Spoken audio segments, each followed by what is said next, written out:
Hello guys, मैं आपका स्वागत करती हूँ मेरे चैनल स्टडी मंत्रा पे। This is Sangeeta here. आज हम पढ़ने वाले हैं पेपर 2 के बारे में, सीटेट के पेपर 2 सिलेबस के बारे में। आपको क्या क्या जो है, आपके सिलेबस में क्या क्या है, आपकी उसकी तैयारी कैसे करेंगे, आपको यहाँ से कौन कौन। आई होप आपको स्क्रीन अच्छे से दिख रहा होगा।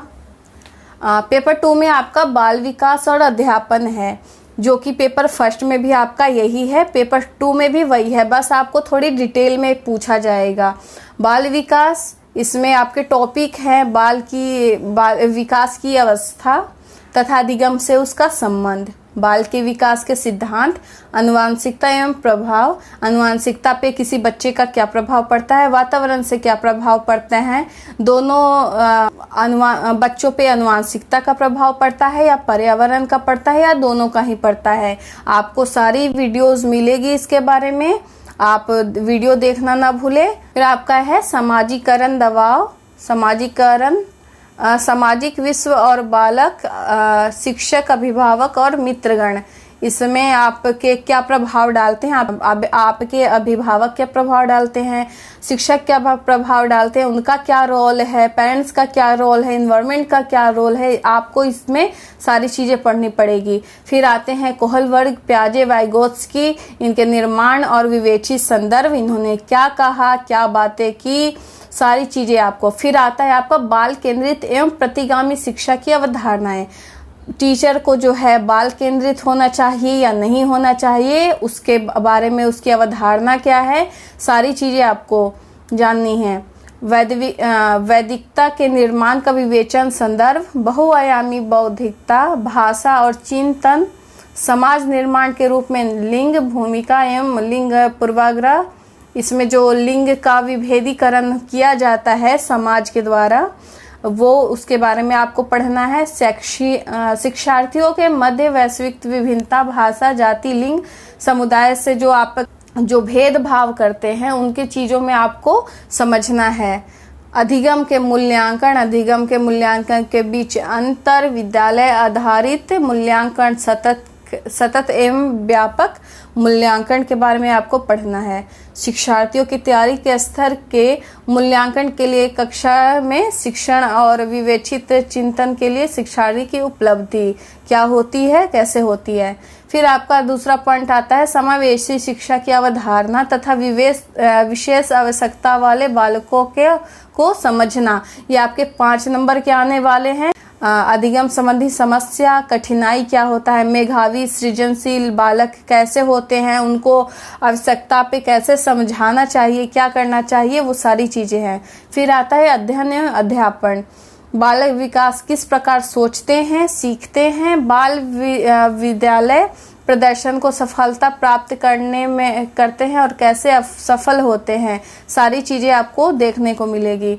शिक्षण और अधिगम की बुनियादी प्रक्रिया क्या है, क्रियाकलाप किस प्रकार होता है, एक बालक समाधानकर्ता और एक वैज्ञानिक अन्वेषण के रूप में बालक जो है वो एक समाधानकर्ता कैसे है, वैज्ञानिक अन्वेषक कैसे है, ये सारी चीजें आपको पढ़नी है। बालकों में अधिगम की वैकल्पिक संकल्पना, बालक की त्रुटियों की समझना, बालक की त्रुटियों को समझना, बोध एवं संवेदनाएं, प्रेरणा और अधिगम में योग्यता देने वाले कारक, निजी एवं पर्यावरणीय। अधिगम में जो बालक को इफेक्ट करते हैं, किस प्रकार इफेक्ट करते हैं, वो सारी चीजें आपको पढ़ना है। पर्यावरण से वो पर्यावरण इफेक्ट करता है या निजी जीवन करता है या दोनों करते हैं, क्या करते हैं, सारा कुछ आपको पढ़ने को मिलेगा। अब है लैंग्वेज फर्स्ट में आपका है अन पैसेज आपको मिलेगा, अपठित गद्यांश जिसे कहते हैं, कितने नंबर का, वो आपका 5 नंबर का होता है और उसमें आपको 2-3 सवाल व्याकरण से मिल जाएंगे देखने को। फिर आपका आता है भाषा विकास का अध्ययन, अधिगम अर्जन, बच्चा अधिगम अर्जन कैसे करता है, अध्यापन कैसे करता है, सुनने बोलने की भूमिका में किस प्रकार वो उपकरण के रूप में प्रयोग करता है, मौखिक और लिखित रूप से कैसे संप्रेषण होता है, एक भिन्न कक्षा में भाषा को किस प्रकार की कठिनाइयों और चुनौतियों का सामना करना पड़ता है, भाषा कौशल क्या है, भाषा बोधगम्य एवं प्रवीणता का मूल्यांकन करना, बोलना, सुनना, पढ़ना और लिखना, सारी चीज़ें आपको पढ़ने को मिलेगी। और फिर है आपका नेक्स्ट पॉइंट, अध्यापन सामग्री, पाठ्यपुस्तक, मल्टीमीडिया सामग्री, कक्षा बहुआयामी संसाधन। जो कक्षा जो है वो बहुआयामी संसाधन है। कैसे है? क्योंकि वहाँ बहुत सारे बच्चे पढ़ने के लिए आते हैं, बहुत सारी चीज़ें देखने को मिलते हैं, चाहे वो भाषा में हो, लिंग में हो, हर चीज़ें में अलग विभिन्नता देखने को मिलती है, तो वो बालक समझता है उस चीज़ को। तो इसलिए भाषा जो है वह कक्षा जो है वो बहुआयामी संसाधन है। आपका लैंग्वेज 2 में है वही अनसीन पैसेज जो आपको पढ़ना है। फिर इसमें से 2-3 व्याकरण के भी सवाल आ जाएंगे। फिर उसके बाद आपको पेडागोजी पढ़ना है, जिसमें आपका है अधिगम अर्जन। जो आप लैंग्वेज फर्स्ट में पढ़ेंगे वही आपको लैंग्वेज 2 में मिलेगा। बस ये लैंग्वेज फर्स्ट जो है बड़ा ज़्यादा डीप में पूछता है और कुछ भी नहीं। अगर आप एक बार अधिगम अर्जन पढ़ लेंगे आपका दोनों जो है सब्जेक्ट क्लियर हो जाएगा।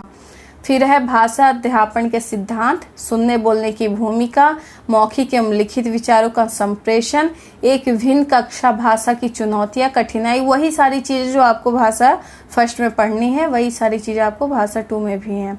भाषा कौशल, भाषा बोधगम्यता और प्रवीणता का मूल्यांकन करना, बोलना, सुनना, पढ़ना, लिखना, अध्यापन की अधिगम सामग्री और पुस्तक मल्टीमीडिया सामग्री, कक्षा का बहुआयामी संसाधन कैसे है। फिर आपका डायग्नोस्टिक मेथड, उपचारात्मक अध्यापन। मैथ्स में आपको अंक प्रणाली पढ़नी है, अंक को समझना, अंकों के साथ खेलना, पूर्व अंक, नकारात्मक अंक, भिन्न, बीजगणित, ये आपको सब्जेक्ट मिलेंगे। फिर आता है आपका बीजगणित का परिचय, समानुपात, अनुपात। फिर आपका आता है ज्यामिति, जिसमें आपको पढ़ना है मूलभूत ज्यामिति, बुनियादी आकारों को समझना, सममिति निर्माण। फिर है आपका क्षेत्रमिति, आंकड़ा प्रबंध। फिर आपका अध्यापन संबंधी मुद्दा आता है इस पे, जिसमें आपको गणितीय तार्किक चिंतन की प्रकृति पढ़नी है। पाठ्यचर्याओं में गणित के स्थान, गणित की भाषा, सामुदायिक गणित, मूल्यांकन, उपचारात्मक शिक्षण एवं शिक्षण की समस्या, क्या क्या समस्या होती है और आप इस पे निदान कैसे करेंगे। फिर आपका आता है साइंस, विज्ञान, जिसमें आपको भोजन पढ़ना है, सामग्री पढ़ना है, जीव जंतुओं की दुनिया, सचल वस्तुएं, लोग और विचार। भोजन में जैसे आपको भोजन के स्रोत, भोजन के अवयव, भोजन स्वच्छ करना, आप कैसे अगल बगल स्वच्छ रख सकते हैं, इसमें सारी चीज़ें आपको पढ़नी पड़ेगी। फिर आपको चीज़ें कैसे कार्य करती है, जैसे विद्युत, करंट और सर्किट, इन सब चीज़ों को आपको पढ़ना है। आपका जो ये मैथ्स है या साइंस है, ये आपके 10th से ऊपर के लेवल का नहीं पूछता है। आप 10th तक ही कोई भी बुक पढ़ें और जितना ज़्यादा से ज़्यादा हो सके क्वेश्चन बैंक पढ़ने की कोशिश करें। अगर आपके पास 1 महीने भी है तो काफ़ी समय है आपके पास। अगर वीडियो अच्छी लगी हो तो लाइक करें, सब्सक्राइब करें और शेयर करना ना भूलें। और हाँ, कमेंट में आपको कैसा लगा कमेंट करना ना भूलें। अगर आपको वीडियो अच्छी लगी हो, ज़रूरी लगी हो, अगली वीडियो आपको किस टॉपिक पे चाहिए वो भी आप मुझे कमेंट कर दीजिएगा, मैं उस टॉपिक पे वीडियो बना दूंगी।